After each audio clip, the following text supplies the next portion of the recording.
शक्तिरूपेण संस्थिता नमस्तस्यै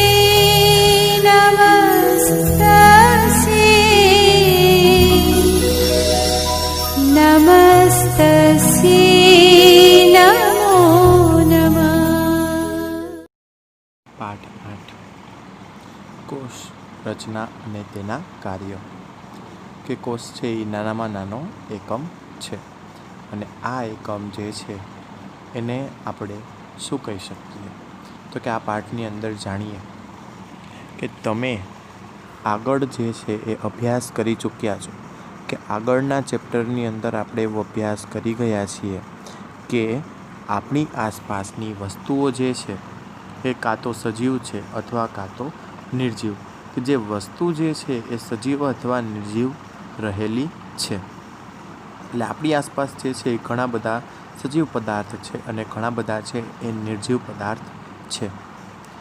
સાથે તમને એ પણ યાદ હશે કે બધા સજીવ કેટલાક મૂળભૂત કાર્ય કરે છે। કેટલાક સજીવ એવા પણ જે છે કે એ શું કરે છે તો કે મૂળભૂત કાર્ય કરતા હોય છે, કે જેની આપણે યાદી પણ બનાવી શકતા નથી, પણ આપણે આજે શું કરવાનું છે કે જે મૂળભૂત કાર્ય કરે છે એની આપણે એના કાર્યની આપણે શું કરવાની છે તો કે યાદી બનાવવાની છે, કે જે સજીવો છે એ મૂળભૂત કાર્ય કેવા કેવા કરે, એ જે કાર્ય કરે છે એ જ કાર્યની આપણે જે છે એ યાદી બનાવવાની છે।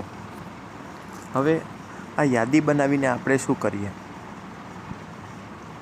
તો કે આ યાદી બનાવી અને વિવિધ અંગો જે છે એના જુદા જુદા કાર્ય કરે છે, કે એનો જે સમૂહ જે છે એ એના જુદા જુદા કાર્ય કરતા હોય છે।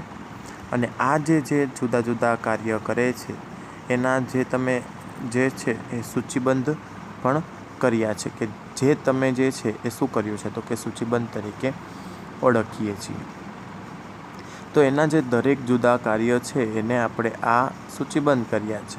હવે આ પ્રકરણની અંદર જે તે તમે રચનાત્મક મૂળભૂત એકમ વિશે અભ્યાસ કરશો, કે આ પ્રકરણ જે છે એમની અંદર જે છે એ રચનાત્મક મૂળભૂત એકમ આપણને આપેલો છે, એ એકમ વિશે આપણે અભ્યાસ કરવાના છીએ, જેને આપણે સેલ તરીકે ઓળખીએ છીએ, કે ગુજરાતીમાં આપણે કોષ કહેવામાં આવે છે। કોષોની સરખામણી આપણે ઈંટો સાથે થઈ શકે, કે કોટોની જે સરખામણી જે છે એ આપણે ઈંટો સાથે કરી શકીએ, અને ઈંટો જે છે એ જોડીનું એ શું છે તો કે ઇમારતનું નિર્માણ કરવામાં આવે છે, અને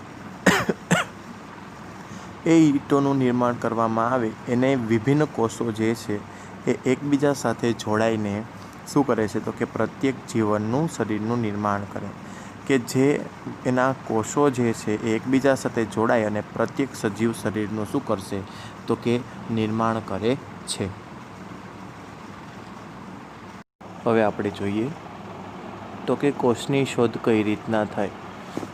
તો આપણે આકૃતિમાં જોઈએ છીએ કે રોબર્ટ હુક દ્વારા જે છે નિહાળવામાં આવેલા જે બૂચના કોષ જે છે, રોબર્ટ હુકે 1665માં જે છે એ બૂચનો પાતળો છેદ લઈ અને સામાન્ય વિપુલ દર્શક સાધનની મદદથી તેમનો અભ્યાસ કર્યો। હવે આ અભ્યાસ કર્યા બાદ એને શું કર્યું તો કે બૂચ એ વનસ્પતિની છાલનો એક ભાગ છે, કે બૂચ શું છે તો કે વનસ્પતિની જે છાલ છે એનો એક ભાગ છે। હવે આ ભાગ જે છે એ શું થઈ શકે તો કે એ ભાગ દ્વારા જે છે એ વનસ્પતિનો છાલમાંથી બની શકે છે। આપણે અહીંયા જોઈએ છીએ કે વનસ્પતિની જે છાલ જે છે એ કઈ રીતના થઈ શકે, કે આપણે અહીંયા એને ઉખાડવાનો પ્રયત્ન કરીએ તો એ જે છાલ જે છે એ પાતળા પડ દ્વારા ઉખડી શકે છે।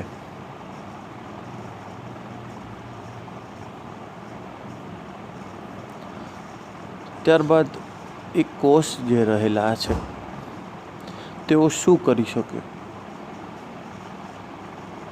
તો કે એ જે કોષ જે છે એ તેઓએ બૂચનો પાતળો છેદ લીધો અને એ છેદ લીધા પછી સૂક્ષ્મદર્શકની મદદથી જે છે એને અભ્યાસ કર્યો અને આ અભ્યાસ છે એ તેઓએ બૂચના છેદમાં અનેક ખાના જેવી અથવા વિભાજિત ખંડો જેવી રચના જોઈ. તે ખાના મધમાખીના મધપોડા જેવા ખાના હતા. કે એ ખાના કેવા હતા? તો કે મધમાખીના મધપોડા હોય એના જેવા એ જે છે એ ઝીણા ઝીણા ચોરસ ખાના હતા, કે જે આપણે આકૃતિ 8.1ની અંદર તેમનું જે છે એ નિદર્શન કરી શકીએ છીએ. કે લંબચોરસ જે છે પંચકોણ આકાર એટલે કે મધપૂડો જેવો હોય છે એવા આપણને એના મધમાખી એના ખાના આપણને જોવા મળે છે. તેઓએ તે પણ જોયું કે પ્રત્યેક ખાના એકબીજા સાથે એક દિવાલ અથવા વિભાજિત પટ્ટી દ્વારા છૂટા પડેલા હતા. કે દરેક ખાના શું હતા? તો કે એક દિવાલ સાથે અને વિભાજિત પટ્ટી દ્વારા જે છે એ છૂટા પડેલા હતા. એટલે કે હૂકે તેમને કોષ નામ આપ્યું. હવે આ હૂક જે છે એ જોવામાં આલે આ ખાનામય જેવી સંરચના છે એને વાસ્તવમાં શું હતા? તો કે એક મૃત કોષ તરીકે પણ ઓળખવામાં આવતા. હવે આ મૃત કોષો જે છે એ શા માટે એની અંદર? તો કે એની અંદર જે છે એ ખાનામય સંરચના જેવી હતી એને મૃત કોષ તરીકે ઓળખવામાં આવતા. સજીવોના જીવંત કોષોનો વધુ સારા માઇક્રોસ્કોપની શોધ પછી જ જોઈ શકાયા. સજીવો જે છે એ માઇક્રોસ્કોપની શોધ થયા પછી જ આપણે એને જોઈ શકીએ છીએ. રોબર્ટ હૂકના અવલોકનના લગભગ 150 વર્ષ પછી પણ કોષો વિશે ઘણી ઓછી જાણકારી હતી. 150 વર્ષ પછી જે છે એને શું હતું? તો કે કોષ વિશે ખૂબ જ ઓછી જાણકારી હતી. હવે આ કોષની જે જાણકારી છે એ આપણે કોષની રચના તેમજ કાર્ય વિશે બધી જાણકારી ધરાવીએ છીએ. જે વિવિધ કાર્યો અને રચના જે છે એની આપણે જાણકારી ધરાવીએ છીએ. જો આ વધારે વિવર્ધન ક્ષમતા ધરાવતા માઇક્રોસ્કોપ તેમજ અન્ય ટેકનિકની મદદથી એ જે છે એ શક્ય બની શકે છે. એટલે આ ટેકનિક ઉપયોગમાં લેવી જોઈએ. ત્યારબાદ છે કોષ. તો કે ઇમારત માટે ઈંટ તેમજ સજીવોમાં કોષ બંને જે છે એ મૂળભૂત સંરચનાત્મક એકમ છે. હવે આ મૂળભૂત જે છે એ સંરચનાત્મક એકમ છે સજીવોના કોષની અંદર, કે જે આપણે આકૃતિ 8.2ની અંદર એ અને બીમાં જોઈ શકીએ છીએ. જેમ ઇમારતના નિર્માણ માટે એક સમાન ઈંટોનો ઉપયોગ થાય છે, પરંતુ ઇમારતની ડિઝાઇન, આકાર અને કદ અલગ હોય છે. કે ઇમારતના નિર્માણ માટે જે છે એક સમાન ઈંટનો ઉપયોગ કરવામાં આવે છે, અને આ ઇમારત જે છે એની ડિઝાઇન કેવી હોય છે? તો કે ડિઝાઇન અલગ અલગ હોય છે, એનો આકાર અલગ હોય છે, તેમનું કદ અલગ હોય છે, અને એ જ પ્રકારે જે છે એ દરેક વસ્તુ જે છે એ અલગ અલગ હોય છે. અને આ દરેક પ્રકારે જે સજીવ સૃષ્ટિઓ રહેલી છે એ પણ શું છે? તો કે એકબીજાથી એ પોતે જુદા પડતા હોય છે. પરંતુ બધા સજીવો કોષોના બનેલા હોય છે. કે દરેક સજીવ જે છે એ શેના બનેલા હોય છે? તો કે કોષના બનેલા હોય છે. હવે આ કોષના બનેલા જે સજીવો જે છે એ આપણે ઉદાહરણ લઈએ કે નિર્જીવ ઈંટોની સાપેક્ષમાં જે છે એ સજીવોના કોષની સંરચના અત્યંત વધારે જટિલ હોય છે. કે નિર્જીવ ઈંટોની સાપેક્ષમાં આપણે જો સજીવની કોષની રચના જોઈએ તો એ અત્યંત શું છે? તો કે વધારે જટિલ આપણને જોવા મળે છે. હવે આ જટિલ જે સાધન છે એ કોઈ પણ જે છે એ કોષની સંરચનાને આધારે જ આપણને ઊંડાણપૂર્વક જટિલ આપણને જોવા મળતું હોય છે. હવે આપણે આકૃતિમાં જોઈ શકીએ છીએ કે એ આકૃતિ એટલે કે એમાં ઈંટોની દિવાલ આપેલી છે, અને બી આકૃતિ કે ડુંગળીની છાલ આપેલી છે. બંને આકૃતિની અંદર જે છે એ આપણને ડુંગળીની છાલની અંદર વચ્ચે રહેલા જે છે એ કોષ કેન્દ્ર અથવા કોષ દિવાલ, અને બહારની બાજુ છે કોષ દિવાલ છે, અંદરની બાજુ છે એ કોષ કેન્દ્ર છે. તો કે ડુંગળીની છાલની અંદર આપણે જોઈ શકીએ છીએ કોષ કેન્દ્ર અને કોષ દિવાલ.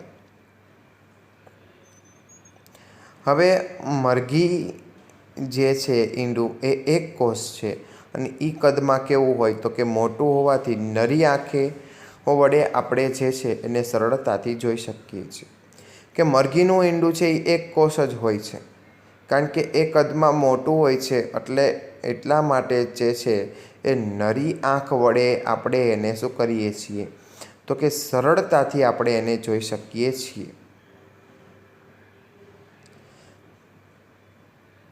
હવે આપણે આગળ જોઈએ તો કે એ સજીવોની અંદર જે છે એ કોષોની સંખ્યા જે છે, તેમનો આકાર અને કદમાં જે છે એ અલગ અલગ પ્રકારની વિભિન્નતા રહેલી છે. હવે organisms of variety in cell number, shape and size. એક જ કોષ આવેલા જે છે અને બીજું છે બહુકોષીય, એક કોષીય અને બહુકોષીય. હવે આ એક કોષીય અને બહુકોષીય કેવી રીતના થઈ શકે તો કે સજીવોની અંદર જે છે એ વૈજ્ઞાનિકો કેવી રીતના સજીવ કોષનું અવલોકન તેમજ અભ્યાસ કરે તો કે આ કોષનું અવલોકન અલગ અલગ રીતે થઈ શકે છે અને ત્યારબાદ એનો અભ્યાસ જે છે એ પણ અલગ રીતે થઈ શકે છે. હવે વૈજ્ઞાનિકો એવી રીતે સજીવ કોષનું અવલોકન જણાવે છે અને તેમની સાથે અભ્યાસ પણ જણાવે છે કે અભ્યાસ કઈ રીતના થઈ શકે તો કે તેઓ તેમના અભ્યાસ માટે જે છે એ માઇક્રોસ્કોપનો ઉપયોગ કરતા હોય છે. હવે આ માઇક્રોસ્કોપનો ઉપયોગ કરવાથી શું થઈ શકે તો કે સરળતાથી વસ્તુને આપણે જે છે એ ઝૂમ એટલે કે મોટી જોઈ શકીએ છીએ. તો કે જે વસ્તુ છે એના કરતાં આપણે મોટી જોઈ શકીએ. કોષોની રચનાનો વિસ્તૃત અભ્યાસ કરવા માટે અભિરંજકનો ઉપયોગ કરવામાં આવે છે કે કોષોની જે રચના છે એનો વિસ્તૃત રીતે જો આપણે અભ્યાસ કરીએ તો એમાં અભિરંજકનો ઉપયોગ કરવામાં આવતો હોય છે. અને આયોડિનનું દ્રાવણ જે છે એ કેવા રંગનું હોય છે તો કે વાદળી રંગનું આપણને જોવા મળે છે. ત્યારબાદ છે તો કે આપણે આમાં જોઈ શકીએ છીએ કે પડ પાતળું એવું જે છે એ ઉખડી શકે છે અને એ પડને આપણે જે છે એ ઉખાડી પણ શકીએ છીએ. હવે આમાં આપણને પાતળું પડ આપણને જે જોવા મળે છે એ તેના આકાર અને કદમાં પણ વિવિધતા આપણને જોવા મળે છે. હવે તો કે પૃથ્વી પર જે છે એ ઘણા બધા સજીવો છે. હવે આમાં ઘણા સજીવો છે એ પોતે અલગ અલગ આકાર, અલગ અલગ કદ ને એ બધું અલગ અલગ ધરાવતા હોય છે.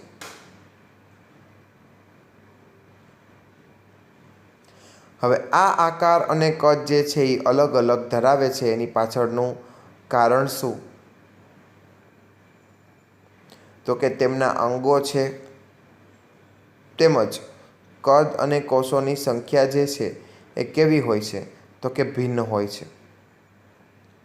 આ લાખો સજીવની અંદર દરેક સજીવ છે એનો આકાર કેવો હોય છે અલગ હોય છે, તેમનો રંગ અલગ હોય છે, કદ કેવું હોય છે તો કે અલગ હોય છે એટલે કે ભિન્ન એટલે અલગ જોવા મળે છે.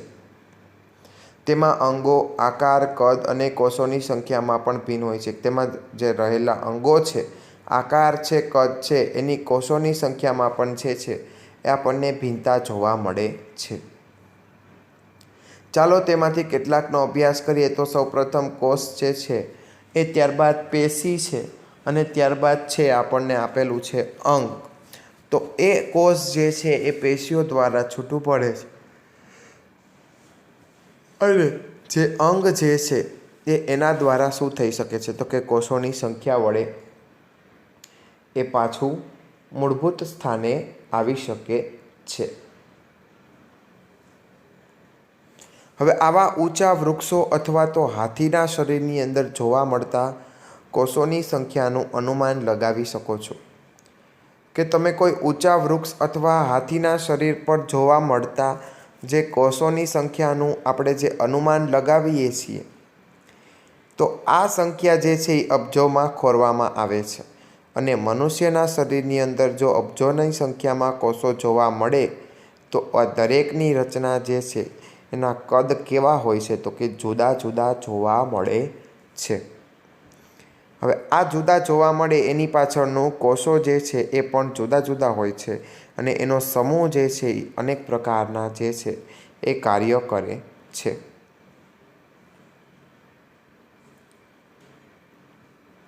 હવે એના સમૂહ જો અલગ અલગ કાર્ય કરે તો સજીવોના શરીર જે છે એ એકથી વધારે કોષોના બનેલા હોય જેને આપણે બહુકોષીય સજીવ તરીકે ઓળખીએ છીએ. બહુ એટલે મલ્ટી, સેલ્યુલર એટલે કોષીય, કે સજીવોના શરીર જે છે એ એક કરતાં વધારે કોષોના બનેલા હોય છે જેને બહુકોષીય સજીવ તરીકે ઓળખવામાં આવે છે. તેમજ નાના સજીવોમાં કોષની સંખ્યા ઓછી હોય છે. તેમ છતાં પ્રક્રિયાઓને કોઈપણ પ્રકારે પ્રભાવિત નથી કરતા, કે નાના કોષની સંખ્યા ઓછી હોવા છતાં પ્રક્રિયા જે છે એ કોઈપણ પ્રકારે જે છે એ પ્રભાવિત થઈ શકતી નથી.